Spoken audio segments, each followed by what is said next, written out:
guys, this is Charlie, and today we're reading chapter 9, I thought we were on 8, of Judy Moody Goes to College. And I think we're almost done. I think there's only 13 or 14 chapters. I don't know. We'll see. I think we're almost done though.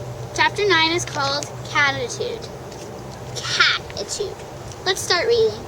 As soon as Judy got home from college, she asked Kate and Richard if she could have a pink mini fridge for her room. They said N-O. Judy called Chloe for serious on Kate's not Candy cell phone. They actually think a fridge belongs in the kitchen, she told Chloe. Old school. The next day, Judy took a long look around her room. It was wearing a sad face. Time for a change. She would give her room a makeover. Really college it up. First, Judy piled tons of pillows on the floor. Next, she drew zebra stripes all over her bedspread with a marker. Then Judy hung her paintings on the wall and even on the ceiling using band-aids for tape. She saved a place of honor for her bunk bed over her bunk bed for a portrait of a Band-Aid not soup can without shadows deluxe edition. Rad. All she needed now was a fuzzy, shaggy, hairy rug like Chloe's. But how to make a boring, old, unfuzzy rug look like a beastly animal with jungle vibes? She tried dust bunnies from under her bed. She tried lint. She even tried getting Mouse to roll around on her rug to make it nice and cat hairy.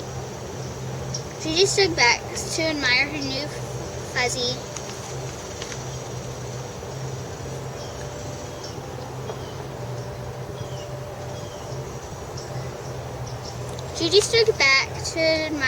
fuzzy animal rug.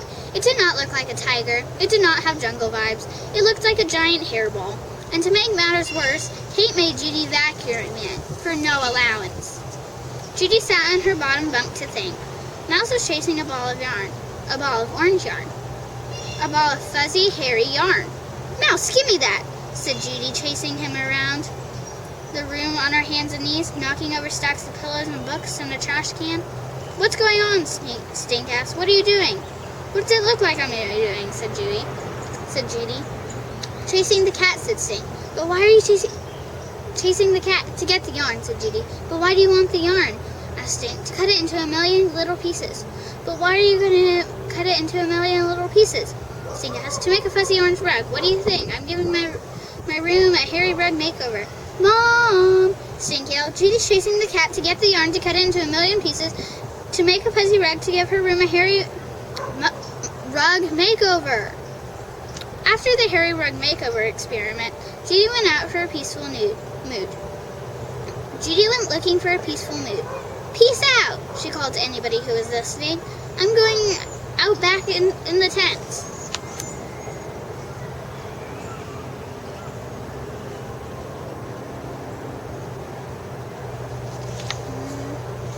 The Topi Club's tent was like the Attitude tent was without the attitude.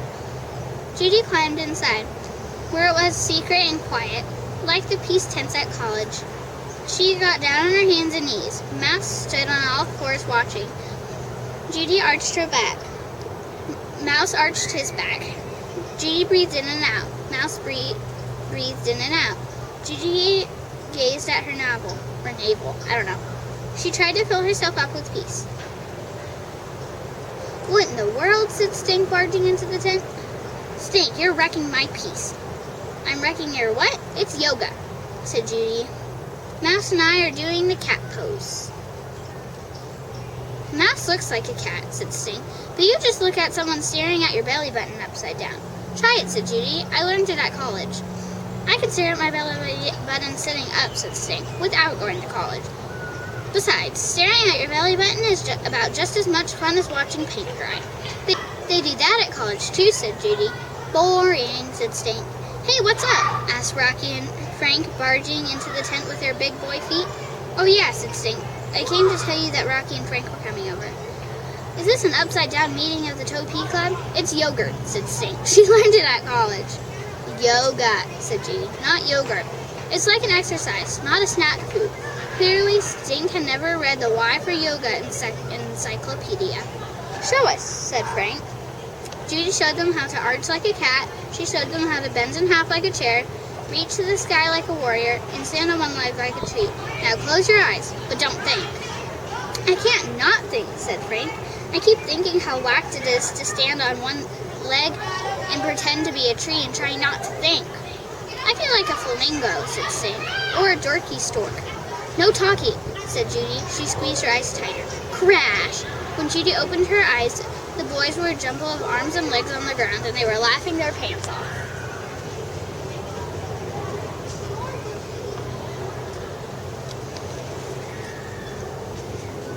Octopus pose, said Stink, his legs sticking in the air.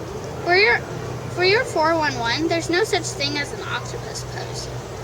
Judy closed her eyes again and tried to hear quiet, but all she could hear was more thrashing and crashing. She opened her eyes again. Rocky had his neck stretched up to the ceiling. Frank had bendy knees and arms out like a monster, and Stink was all in a twisty ball. Giraffe pose, said Rocky. Superhero pose, said Frank. Human pretzel pose, said Stink, cracking up. P.U., said Rocky, waving his hand in front of his face. You should call that passing gas pose. The boys went cuckoo. Oh, brother, said Judy. Boys were just plain no good at peaceful yoga. Okay, guys, that's it. Chapter 10 is called Flankitude. Hope you enjoyed it. Make sure to like, subscribe, and click that bell so you never miss one of my videos. Keep reading and keep dreaming. And I sure will see you guys in the next video. Bye!